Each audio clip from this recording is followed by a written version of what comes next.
Assalamualaikum warahmatullahi wabarakatuh. Halo Sobat Karantina, berjumpa lagi di Kito Podcast, podcastnya Karantina Pertanian Palembang. Bersama saya Novita Asriani sebagai host pada kesempatan kali ini.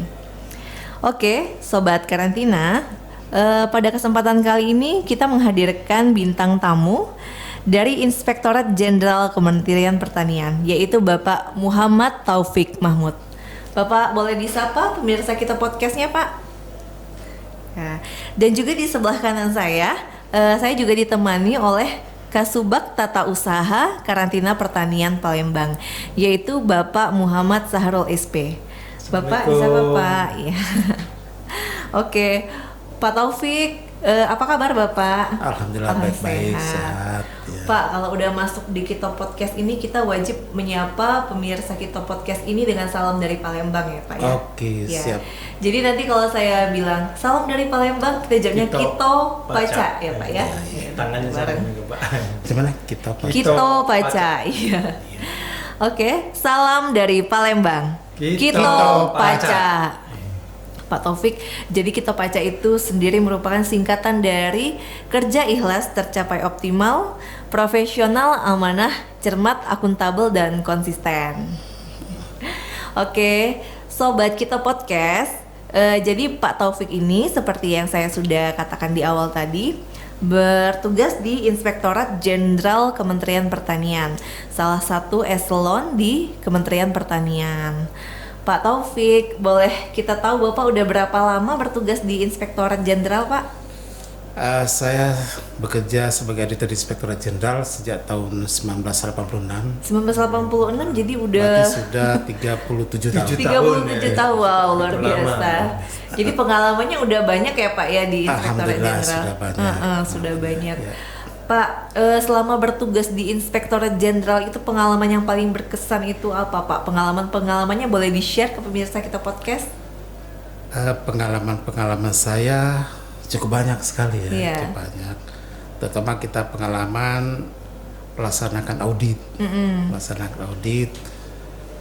terutama kita itu, saya pernah bekerja di Inspektorat Investigasi.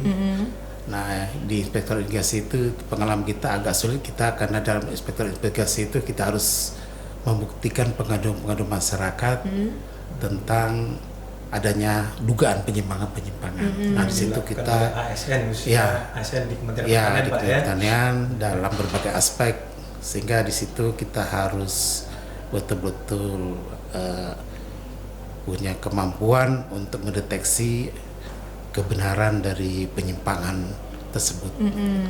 Di samping itu juga kita di Inspektorat Jenderal juga sangat senang karena kita di Inspektorat Jenderal itu selain melakukan audit, tentu kita sebagai mitra kerja dalam rangka mensukseskan program-program di Kementerian Pertanian, baik tanam pangan, peternakan, perkebunan, hortikultura, dan juga di karantina nih. Dan juga di karantina. Iya. Ya, supaya karantina bisa melaksanakan tugasnya dalam rangka mencegah hama penyakit antar daerah ataupun dan dari juga luar negeri.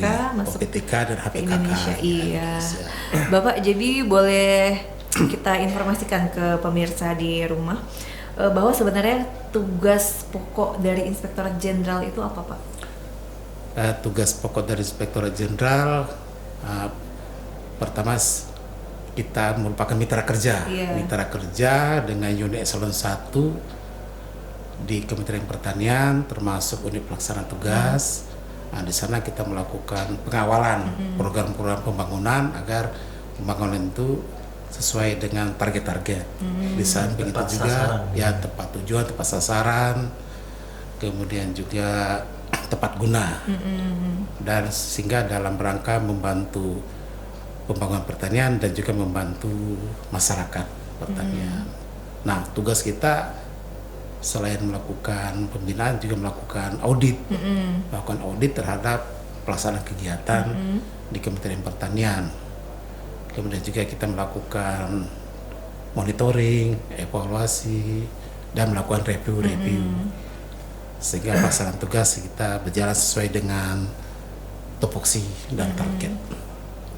Iya, jadi Pak Sarul, sekarang kita membahas mengenai ini Jadi kaitannya antara Inspektorat Jenderal Kementerian Pertanian sama Badan Karantina Pertanian itu sendiri seperti apa, Pak?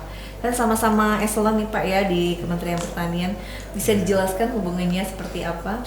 Ya memang Badan Karantina salah satu juga ya di Kementerian Pertanian termasuk Inspektorat, yang mana tusinya memang berbeda. Yang mana kalau Badan Karantina itu melaksanakan tusi bersifat teknis, sehingga untuk melaksanakan tugas yang efektif, efisien dan sesuai dengan tusinya harus dilakukan proses pengawalan oleh Inspektorat dari Kementerian Pertanian itu sendiri.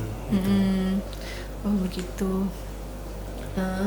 Jadi bisa dikatakan lah Inspektorat Jenderal ini Pak sebagai auditornya karantina juga ya Pak? Iya, salah satunya merupakan artinya dia membawai ya semua eselon 1 di Kementerian Pertanian ya Pak ya. Iya. Ya, cuman di dalam inspektorat terbagi-bagi gitu ya gitu.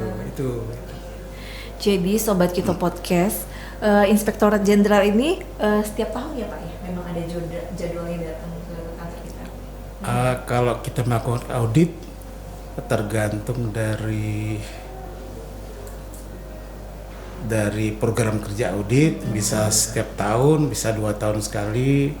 Karena kita melakukan audit itu dalam satu organisasi itu hanya bisa tercapai sekitar 30% dari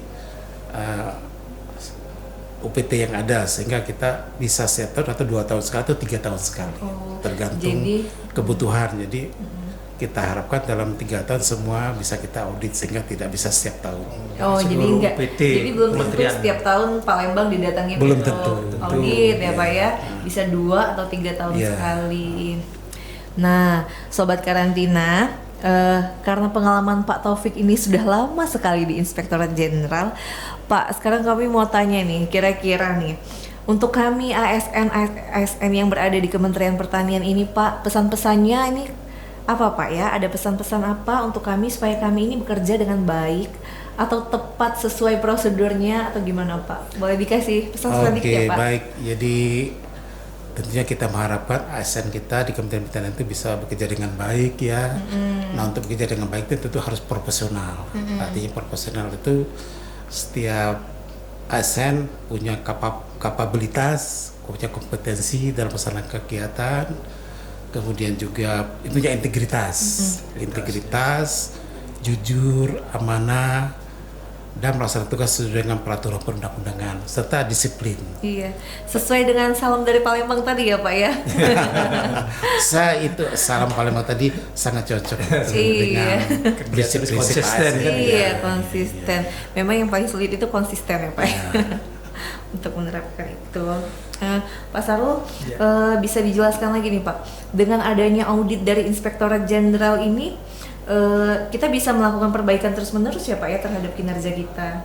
Ya, artinya dengan adanya tim audit dari Inspektorat tentu kita bisa mengetahui apa yang kita lakukan sesuai belum, ya, sehingga untuk perbaikan kedepannya sesuai dengan aturan yang ada gitu. Jadi diharapkan kedepannya kita ini bekerja sesuai dengan peraturan perundang-undangan yang berlaku, sesuai dengan standarnya ya Pak ya. Oke. Baiklah, pemirsa Kito Podcast, mudah-mudahan dengan sedikit gambaran dari Pak Taufik tadi mengenai Inspektorat Jenderal Kementerian Pertanian bisa menambah wawasan pemirsa Kito Podcast, sobat Kito Podcast di rumah. Baiklah Pak Taufik, terima kasih atas waktu dan kesempatannya Bapak terima kasih sudah hadir di Kito Podcast. Terima kasih Pak. Ya Pak Sarul juga terima kasih Bapak sudah mendampingi Pak Taufik. Pemirsa Kito Podcast, demikian dulu podcast kita pada kali ini. Mudah-mudahan kedepannya kita akan menghadirkan bintang tamu yang lebih menarik lainnya. Sampai jumpa di lain kesempatan. Wabillahi taufiq wal hidayah. Wassalamualaikum warahmatullahi wabarakatuh. Waalaikumsalam warahmatullahi wabarakatuh.